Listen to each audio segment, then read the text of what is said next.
Welcome back to my channel. So with the pandemic, a lot of travel's on halt. So I decided to go through some of my old trips that I took before I was travel vlogging. There's not a lot of video, but some great pictures and hopefully very informational for you if ever you decide to choose to travel to these locations. So today's video is going to be about a trip I took with my girls and my travel buddy, Leslie, to Ireland. We stayed in Dublin. And then we just kind of panned out from there and did day trips. And then one time we stayed a night in Limerick. So we're going to share some of that.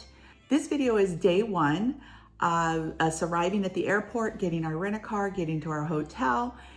And then we drove to Wexford for the day. Before we start this video, I just want to remind you to please subscribe, hit those bell notifications, and remember to follow me on Instagram. Thank you. Hope you enjoy. First stop after arriving, we went to the rent-a-car place to go pick up our car that we rented. Word of advice, if ever you're traveling internationally, this was my first time ever renting a vehicle internationally. I did have my international driver's license. I reserved my car, one of the travel search engines that I use quite frequently, and I purchased their car insurance thinking that would be okay. So when I arrived to the rent-a-car place, they did not recognize that and said that I needed to purchase their insurance because I was an international traveler. And that was an unexpected expense that I wasn't prepared for. It was about $700 for 10 days.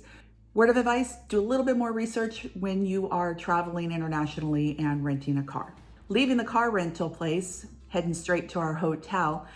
It was a little tricky at first to understand their navigator and navigating the roads. I picked up driving on the opposite side of the road pretty quickly, but trying to find our hotel that was probably about 20 minutes from the airport took us about an hour and a half because I kept being in the wrong lane when it was time to exit the highway.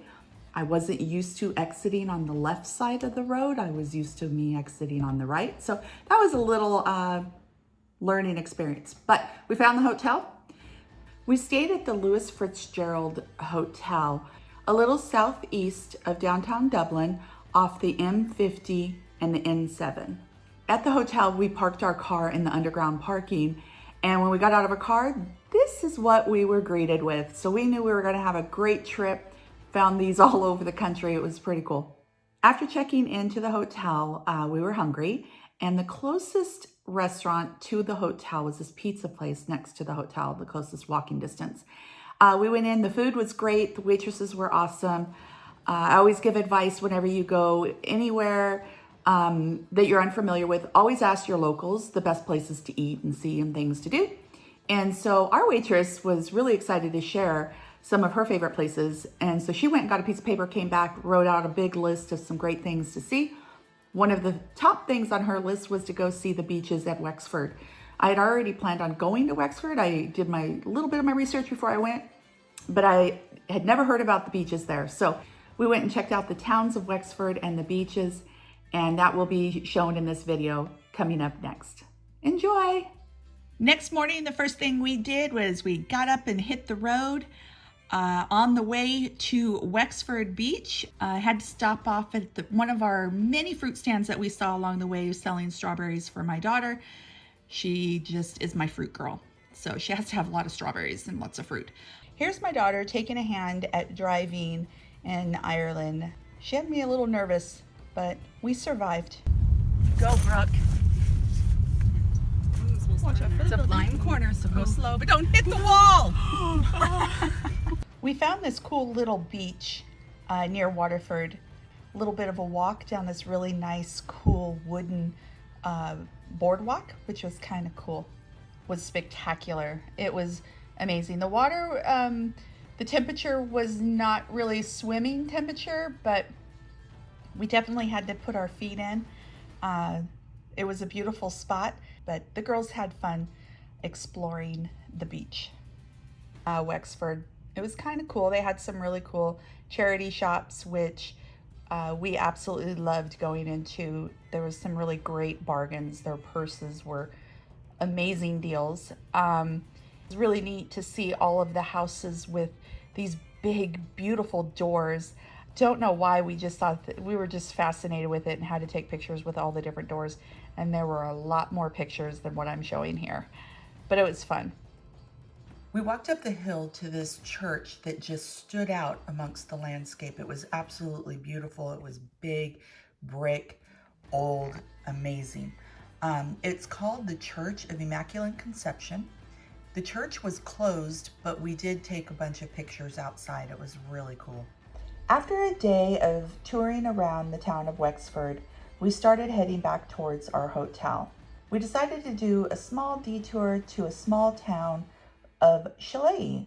They have an authentic shop there that still makes the Irish Shillelagh walking sticks the old way, how his family had been making it for hundreds and hundreds of years. My dad likes to collect walking sticks from all over the world, and being that our family came from Ireland, I knew that this was the perfect gift to take home to him, was an authentic Shillelagh walking stick. We were lucky enough to meet Liam Kelly. He is the shop owner of the Shillelagh stick store in Shillelagh. He gave us a little bit of a history on the making of the walking stick. It was originated as a weapon and has evolved over the years pretty much as a walking stick. He also told us it takes 3 years to construct a walking stick from start to finish. So that was kind of cool to hear that. His grandfather and great-grandfather and so on have been making walking sticks for hundreds of years. So it was an honor to actually meet him and his cute little puppy. I'll throw the link down below for the information on where to buy the walking stick in Shillelagh, Ireland. And of course, we had to end the end of our trip with a little bit of pub hopping on our way back to our hotel. It was a wonderful day. We had a great time, and cheers to you. Okay, so have you forgotten to subscribe? Because now's the time to do it. Thank you again for watching my video. Keep an eye out for a few more videos on our trip to Ireland. Thanks again.